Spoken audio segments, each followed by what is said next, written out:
Okey, Assalamualaikum kelas. Hari ini kita masuk 1.1.5 menentukan terbitan pertama, hasil bahagi. Hasil bahagi dua polinomial. Okey, kita masih lagi terbitan pertama. Okey, terbitan pertama. Tapi masuk untuk hasil bahagi. Ini adalah rumus untuk bahagi. Ingat hari itu kita belajar untuk darab, hasil darab. Kali ini hasil bahagi. Okey. Dia bagi sini Y sama dengan U bahagi V. Apa itu U? Apa itu V? UV adalah polinomial lah yang diberi mengikut soalan. Okey, kalaulah dia beri begini, di atas ada polinomial berbeza, di bawah pun ada berbeza. Bila kamu buat terbitan pertama, dia mestilah terhadap X. Walaupun di sini tidak ada X, tapi dalam soalan nanti kita akan tengok memang ada X. Jadi kita akan buat terbitan pertama terhadap X lah, dy dx. Lepas itu sama dengan. Sama dengan siapa? Kalau bahagi dia beza sikit, dia panjang sikit lah. Okey, dia panjang sikit. Pertama sekali V. V itu siapa? Nanti kita tengok daripada soalan. V, letak V. Lepas itu dia mesti didarab. Didarab dengan du bahagi dx. Maknanya nanti ada sini U, kamu kena buat terbitan pula. Jawapan kepada terbitan tu masukkan di sini. Okey, di sini ada bermaksud darab. Cikgu letak titik sebab itu bermaksud darab. Okey, V didarab dengan du dx. Okey, ni darablah sini, letak kurungan. Lepas itu mesti tolak. Kalau bahagi dia mesti tolak. Kalau darab baru kita guna tambah. Macam sebelum ni kita guna operasi tambah. Kali ni kita guna tolak. Okey, kalau di sini U bahagi V, mesti tolak. Tolak. Ini rumusnya kekal. Tolak dengan siapa? U. U ini ambil balik, salin balik di sini. Okey, kita tengok soalan baru dapat nampak apa yang terjadi. U. Lepas U, darab dengan dv dx. Maknanya yang di bawah ni nanti kita akan buat terbitan juga. Terbitan pertama. Sudah dapat jawapannya baru masukkan nilai. Selepas itu sudah buat di atas bahagi. Bahagi. Bahagi kan? Bahagi V kuasa 2. Siapa V kuasa 2? Ambil nilainya nanti. Masukkan di sini dan kuasa 2 kan dia. Okey? Jadi sekarang kita tengok soalan contoh pertama. Okey, contoh pertama. Ini adalah rumus. Okey, rumus. Macam mana tahu buat pembezaan? Biasanya dia akan tulis ini buat pembezaan lah. Ataupun dia suruh cari terbitan pertama. Okey, dia suruh buat pembezaan atau terbitan pertama.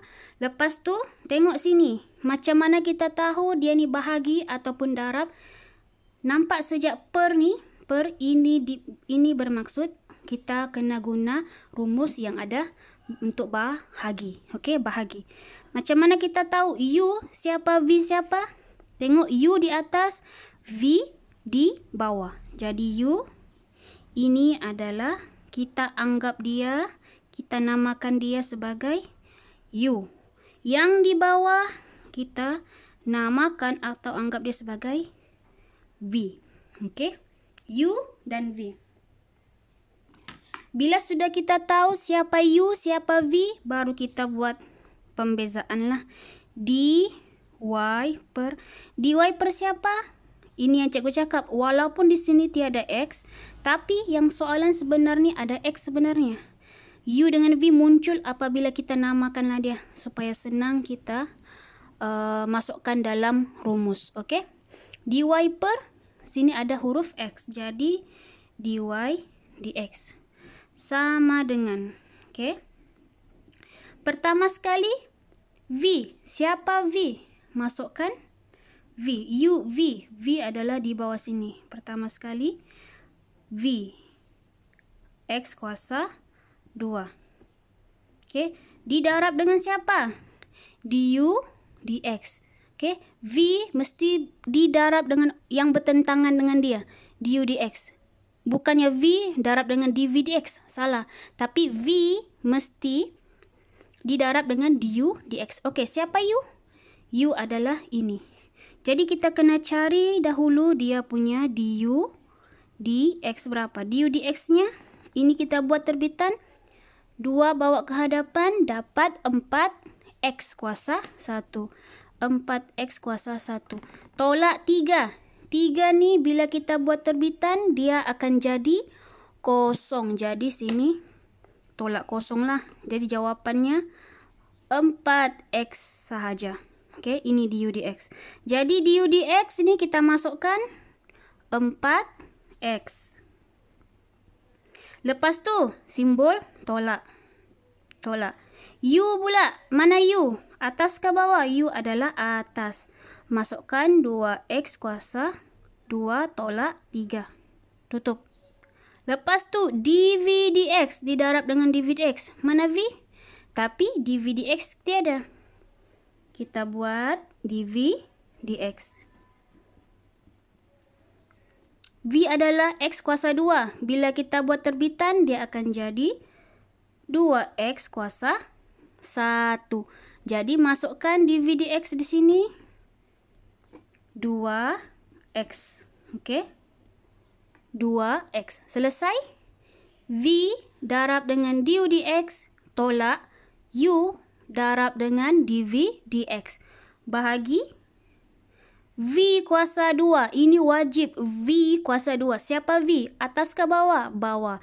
X kuasa 2. Kuasa 2 lagi. Sebab V ni sahaja ada kuasa 2. Bila kita kuasa 2 kan lagi dia ada di luar. Okey? Sudah masukkan semua. Baru kita selesaikan. Okey, selesaikan. 4x, x kuasa 2.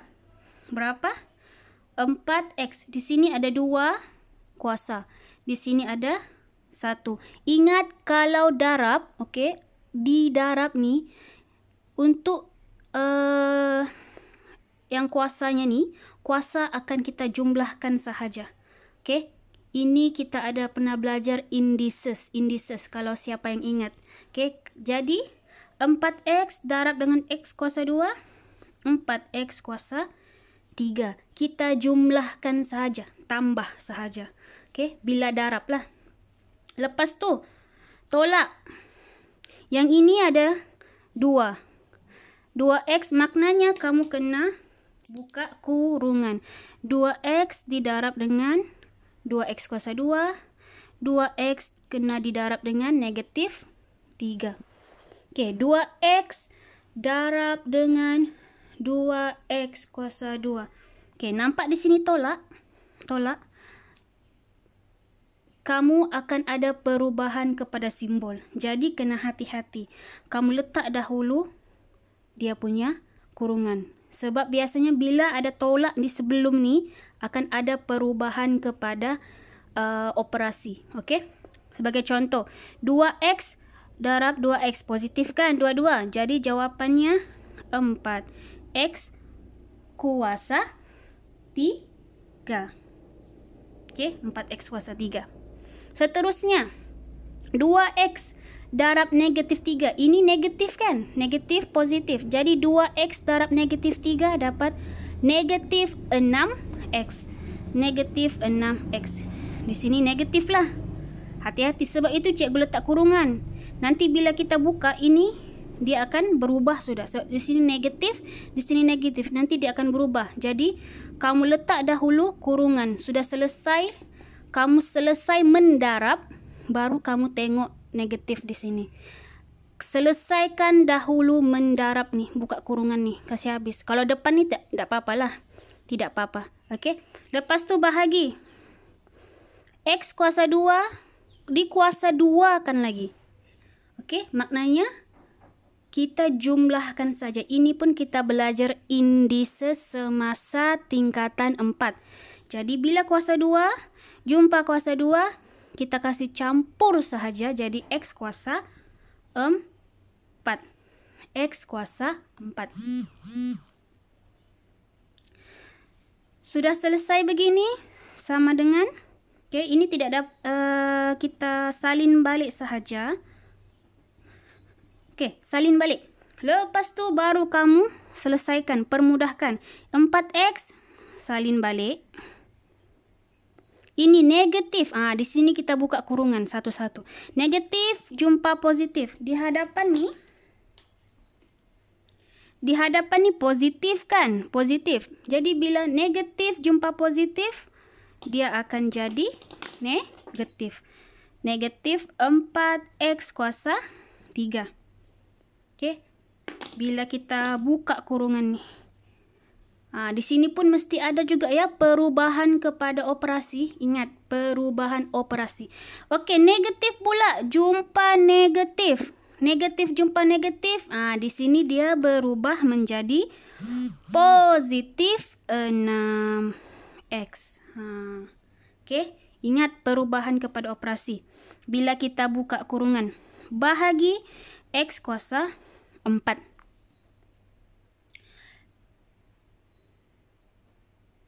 Okey, lepas tu 4X kuasa 3 tolak 4X kuasa 3. Mestilah jawapannya kosong. Ini kita boleh potong sebab jawapannya kosong. Jadi jawapan seterusnya kita salin balik depan dy dx. Yang tinggal positif 6X bahagi X kuasa 4. Okey, sampai di sini boleh dipermudahkan? Yes, boleh dipermudahkan. 6X dengan X kuasa 4. Yang penting tidak ada operasi tambah tolak. Dia sendiri sejak atas bawah. Kamu boleh potong X. Okey, potong X1 di sini. Di sini potong 1 tinggal 3. Jadi jawapan akhirnya adalah dy dx sama dengan 6 bahagi. Kalau sini sudah potong 1, di bawah ni pun potong 1, X tinggal X kuasa 3. Ini jawapan akhirnya. Okey, ini jawapan akhir.